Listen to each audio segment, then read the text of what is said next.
بسم الله الرحمن الرحيم عاد بعض mahadsan tahay Cabdiraxmaan Wadani waan isku mahadsantahay martiqaadka iyo waraysiga barnaamijkan nabadda iyo xuquuqul insaanka waxaanu aragnay markii horeysayba magaalada Buuhoodle oo wax activity ama dad u dhaqdhaqaaqa nabadda marka laga reebo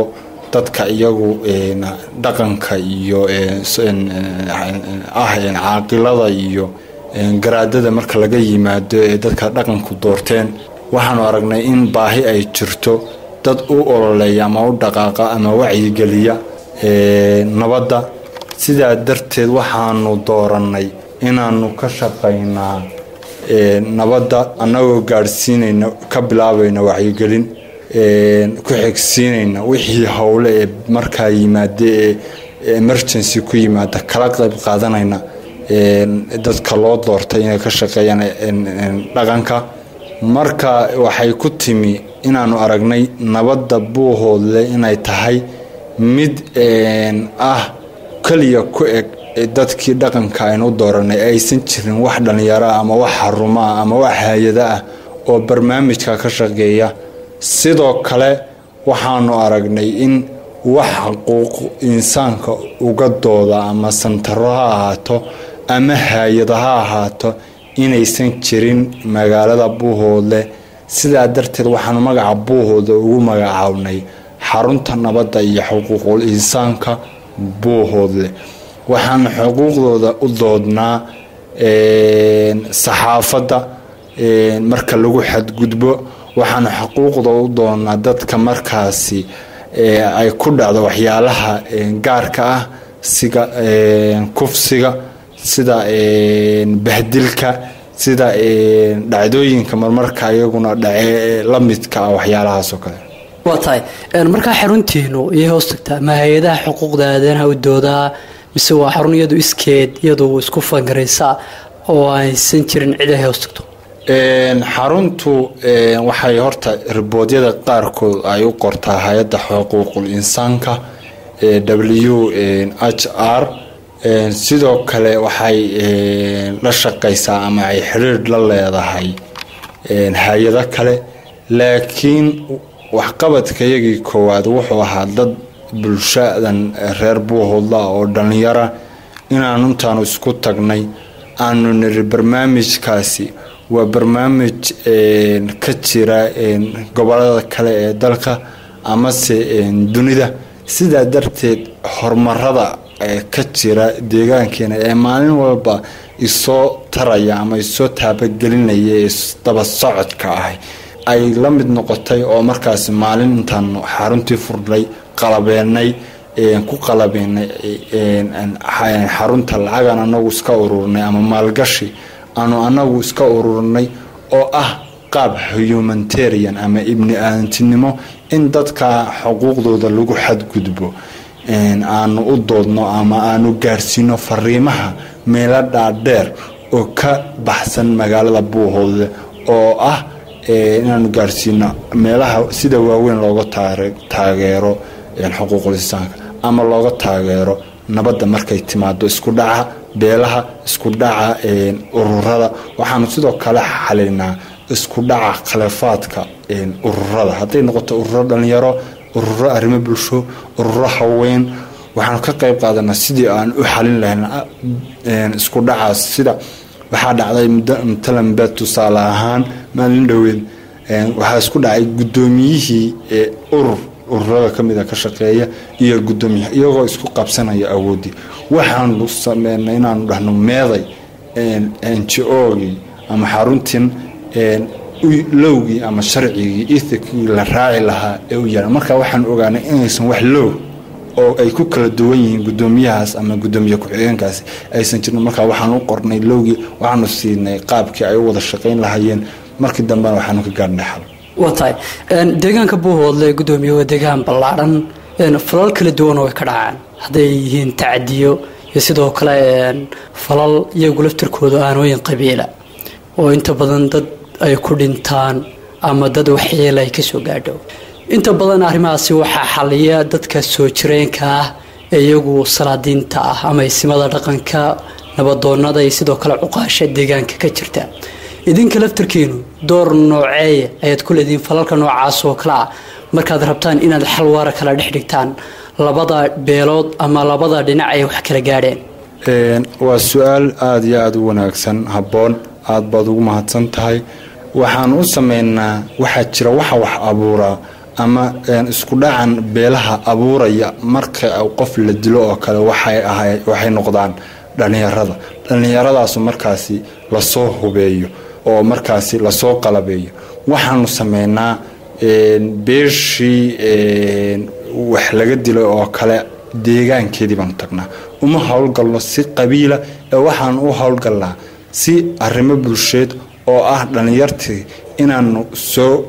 wacyigelino oo ku wacyigelino in maanta qori inta la qaato inaysan waxba kordhinin waxaa keliya ee wax kordhiyaana ay tahay qalinka sidaa darteed waxaanu sameynaa inaanu annagu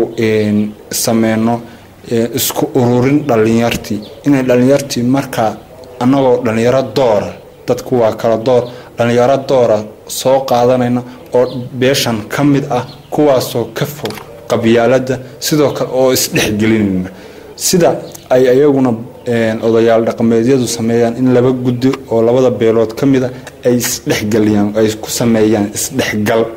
oo arrimahaasi ay uga wada shaqeeyaan si daacadnimo iyo wixii la halmaamo sidaasoo kale marka waxaanu sameynaa dhallinyar baanu soo ururinaa kala duwan oo dhallinyartii doorka ee beesha ahayd marka waanu isku dhex qasnaa waxaanu u sheegnaa inay yihiin dad isku mid ah maantana in wax la dilaa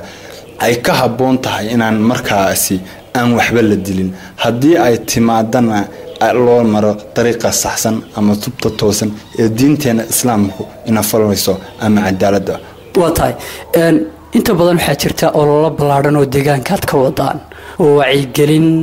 ah oo taas oo ku aadan nabadda iyo horumarka deegaanka wacyigelintaasi ololaha ballaadhan aad wadeen muddooyinkii ugu dambeysay xaggee bay ku dambeeyeen run ahaantii taasi waa mid aan la ikari karin muuqda la taaban karo soomaalidu waxay ku maamahdaa itus oo itaabsiye maanta waxaynu fadhinaa xaruntii nabadda iyo xuquuqul insaanka xafiiskeedii waad aragtaa xafiisku siduu u qalibeysan yahay waad aragtaa dadkii kaa soo horeeyey ee imaanayay balamaha ku lahaa waxqabadkayagu waxa weeye waa mid muuqda oo itus oo itaabsii ah marka waxa uu ku dambeeyey waxa weeye deegaankeenan dhacdo mar dhacdaa way jirtaa iyadoo dhacdo aan dhicinna way jirtaa dhacdada markay dhacdo emergency si emergency ah dabdamin oo kale ah baanu markaas la markaasba u qalab qaadanaa oo annagoo tiim ah oo wada shaqeynayna oo ah jeerkii oo ah ku-xigeenkii oo ah bulshadii kale ee arrimaha bulshada oo kale ururada arrimaha bulshada oo kale baanu si tiima markaa uga wada shaqeynaa haddii aysan markaa wax dhicin wacyigelinta iyo howlaha kalaanu mar walba wadnaa oon ka shaqeynaa waa tahay kiisaska iminka aad qabateen muddooyinkii xarunteenu waa jirtay ilaa intee bay dhan yihiin mase jiraan wax xal ah oo aad ka dhagaadheen kiisaska aad qabateen ama dadyowgii kala duwanaa cabashooyinkeedii la yimaadeen kiisaskii waxaa weeye waxaanu qabanay 2 journalism oo iyaguna waxyeela ay ka soo gaadhay dad kale ama politicalkan kala duwan ee siyaasadahan isku sargacan ee deegaankeenan Buuhoodle ka jira ama ha ahaato maamulka Somaliland maamulka Puntland Khaatumo Ethiopia iyaguna aanu dhan ka wada shaqeyno marka waxaanu sameynaa kiisaska waxay yihiin kiisaska journalistka oo imika aanu 2 journalist intii hadda muddada aanu jirnay 6 biloodka ah inaanu sameynay 2 journalist aanu ka qornay reportyo dhaadheer kuwaas oo aanu u gudbinay xarunta WHR-ka sidoo kale waxaan sameynay kufsiyo iyaguna na soo gaadhay kuwa faraxumeen ah sidoo kale waxaa jirtay inaanu sameyno muddadii 6 bilood ah 2 isku dhac oo beelood oo xalinteedii ma dhahayo xalinteedii aanu khilaafkii soo xalinay ma dhahayo laakiin aanu ka qayb qaadanay oo iyaduna sidoo kale wax itus oo taabsi ah oo arki kartid waqtiga aanu abuuranay baa aada u yaraa ama waqtiga yaraa oo lidda 6 bilood oo kale laakiin dhowrkiis oo saas oo kala waanu haynaa fiirashoodii wata gudoomiye waxaa jira dad fara badan oo xuquuqdooda inta badan waaya haba ugu badnaadeen baan leeyahay caruurta yaryar oo marka waalidiintooda ay kala tagaan iyagoo laftirkooda xuquuqdoodii waaya idinka laftirkiidina waxaa tihiin xarun ka shaqaysa horumarka iyo nabadda deegaanka xuquuqda insaankana laftirkiinu qayb baad ka tihiin maadaama burburkii qoysaskii uu sii badanayo isla markaasna ay jiraan waalidiin fara badan oo kala tegaya iyo caruur fara badan oo iyaga laftirkooda xuquuqdoodii waayay arrimahaas idinka laftirkiina maxaa idinka qorshaysan maxaadse ka yeeli doontaan wallaahi qorshaha iyagu waa qorshaha weyn oo istaraatiiji ah oo istaraatiijiyada ama political childrenka ah siyaasadda caruurta xuquuqul insaanka run ahaantii waxaan aada iyo aada ugu mahadnaqayaa adna ilman oo gabadh iyaduna aada iyo aada xuquuqda ugu dooda ah muddana jirtay xidhiidhna aanu hadda la bilownahay ama aan loo shaqayn rabno waxaa jirta waxyaalaha na soo mara waxaa jirta caruur guryo jooga oo arrinkaas haysta way jirta caruur markaa iyadu banaanka u baxday waxaa weeye macnaha dib jirtay oo u hoyatay banaanada seexatay wadooyinka seexatay xodayada hoosteeda marka caruurtaasaan waxaanu sameynaa inaanu sameyno isku keen wacyigelin aanu ogaano inay uga tageen familigooda problemkooda inaanu wareysanay inaanu waxaanu ku tari karnay caawinay waxyaalahaas oo kala jira waxaan markaa xoogga saarnay caruurta dib jirka noqotay markaa ama daraagisku la soo darseen ama waxyaalaha kale soo degtay marka kuwaasaanu iminka aanu ururda oo systemkoodii aanu ku guda jirnaa inkastoo wax badan inooga harsan yahay halkaa gudoomiye waxaad ka dhawaashisay mukhaadaraadka inta badan qoysaska burburkooda iyo kala tagooda iyo lumista caruurta lumista xuquuqdooda waxaa loo aaneeyaa mukhaadaraadka oo inta badan raggu aada u isticmaala haatan iyaga laftirkoodana dumarka laftirkooda qaarkood ay isticmaalaan isla markaasna qoysaskii inta badan ay burbur soo gaadho ama uu halkaasi ku burburo xidhiidhkii waalidiinta ka dhexeeyay iyo caruurtii mukhaadaraadka maadaama uu yahay wax aada u khatara oo sababaya qoysaskii inuu burburo ma isku daydeen inaad dadkii ka wacyigelisaan si looga hortago burburkii qoysaska iyo kala tagii ka dhex dhalan lahaa aada iyo aada baad su-aasha ugu mahadsan tahay waanu ka wacyigelinaa haweenka iyo waalidka annagoo wacyigelin weynu sameynayna kuwaasoo ah seminaaro inaanu qabanno kuwaasoo ku salaysan daraagiska kuwooda waaweyn kuwooda waxyeela sidoo kale inaanu ku wacyigelino in hadduu uusan xitaa caruur lahayn in caruurta hooyada uurka ugu jirta uu waxyeeleen karaan daraagiska qaab ka mid ah hadday dhashaana sidaasoo kale ay waxyeeladii gaadhay oo ay ku dhasheen marka waxaanu sameynaa hooyadii inkastoo ay haweenka Soomaaliyeed aad iyo aad ugu yaryihiin khaasatan deegaankeena Buuhooda aanan la kulmin wax haween ah oo isticmaala laakiin si guud baanu intaan ugu yeerno waalidiinta hooyo iyo aababa macnaha waalidiinta intaan u yeerno baan u qabanaa seminaaro lagu wacyigelinayo daraaska kuwooda watahay ugu dambeyntii adigoo ka faa'iideysanay fursadan qaaliga ah ee aan ku seenay cid baaqad u dirsaa ma jirtaan way jiraan waana fursadani waa fursad igu qaali ah waxaan uga faa'iideysanayaa dhammaan dadka